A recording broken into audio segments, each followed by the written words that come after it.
கோட்பாடு 1. எவரும் அறிவாளி அல்லர். காசு கூட இருக்கிற உன்னோட அனுபவம் 0.00000001% தான் இந்த உலகத்தில் நடந்திருக்கும். ஆனால் நீ யோசிக்கிறது இந்த உலகத்தோட 80% வேலை செய்யலாம். இந்த உலகத்தில் ரொம்ப முக்கியமான ஒரு பிரச்சனை இருக்குது. அந்த பிரச்சனையை பற்றி நமக்கு தெரிஞ்சால் நம்ம எப்படி காசு செலவு பண்ணுறோம் அப்படின்றத பற்றி நினச்சி நீங்கள் கொஞ்சம் சந்தோஷப்படுவீங்க. அது மட்டும் இல்லாமல் மற்றவங்க எப்படி செலவு பண்ணுறாங்க அப்படின்றத நீங்கள் ஜட்ஜ் பண்ண மாட்டீங்க. மக்கள் பல பேர் காசை வச்சு பயங்கர முட்டாள்தனமான விஷயம்லாம் பண்ணுறதும் உண்டு. ஆனால் இதுக்காக எல்லாருமே முட்டாள்லாம் கிடையாது.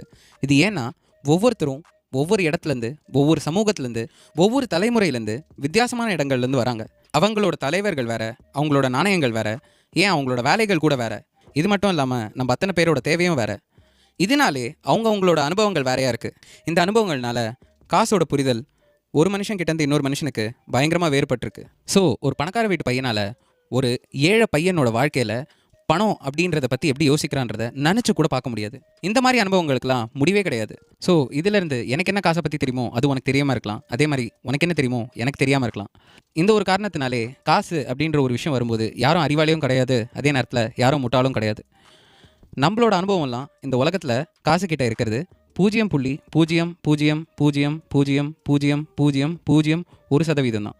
ஆனால் நம்ம எப்படி யோசிக்கிறோமோ அதே அளவுக்கு 80% உலகமும் யோசிக்கலாம். ஆனால் நம்ம என்ன தான் யோசித்தாலும் இந்த உலகத்தில் நம்ம ஒரு விஷயத்தை நம்மளாக அனுபவிக்கலைன்னா அது எப்படி இருக்கும்னு உண்மையாகவே நம்மளால் சொல்ல முடியாது. 2006 2 எக்கனாமிஸ்ட் ஒரு பெரிய ரிசர்ச் பண்ணாங்க அமெரிக்கன்ஸ் மேலே. எப்படி அமெரிக்கன்ஸ் இன்வெஸ்ட் பண்ணுறாங்க அப்படின்றத பற்றி. சாதாரணமாக அமெரிக்கன்ஸ் எப்படி இன்வெஸ்ட் பண்ணுவாங்க, இல்லை சாதா மக்களே எப்படி பண்ணுவாங்க அப்படின்னு யோசிச்சிங்கன்னா அவங்களுக்கு அவங்களோட என் கோல் என்ன, அதாவது எங்கே போய் சேர போகிறாங்க, அவங்களுக்கு இப்போது இருக்கிறத வச்சு அதை எப்படி அடைய முடியும், இப்போது அதுக்கு தேவையான ரூட்ஸ் என்னென்ன இருக்குது அப்படின்னு பார்த்து தானே ஒருத்தர் இன்வெஸ்ட்மெண்ட் பண்ணும். ஆனால் நிறைய பேர் அப்படி தான் பண்ணலை. இந்த எக்கனாமிக்ஸோட ஸ்டடியை பார்த்தீங்கன்னா அதில் பல பேர் அவங்களோட சொந்த அனுபவங்களை வச்சு மட்டுமே இன்வெஸ்ட் பண்ணியிருக்கிறதா சொல்லப்படுது. சொல்ல போனோன்னா மக்கள் வாழ்க்கையில் எடுக்கிற ரிஸ்க்கு அவங்க சொந்த வரலாறு எப்படி இருக்கோ அது சம்மந்தப்பட்டு தான் ரிஸ்க் எடுக்கிறாங்க. இன்னும் சொல்ல போகணுன்னா நீங்கள் எந்த காலத்தில் பிறந்திருக்கீங்க அப்படின்றத பொறுத்து தான் உங்களுக்கு பலவிதமான நாலேஜ் இந்த உலகத்தில் வருது. 1970s பார்த்தீங்கன்னா நிறைய பேர் ஸ்டாக் மார்க்கெட்டில் இன்வெஸ்ட் பண்ணியிருந்தாங்க.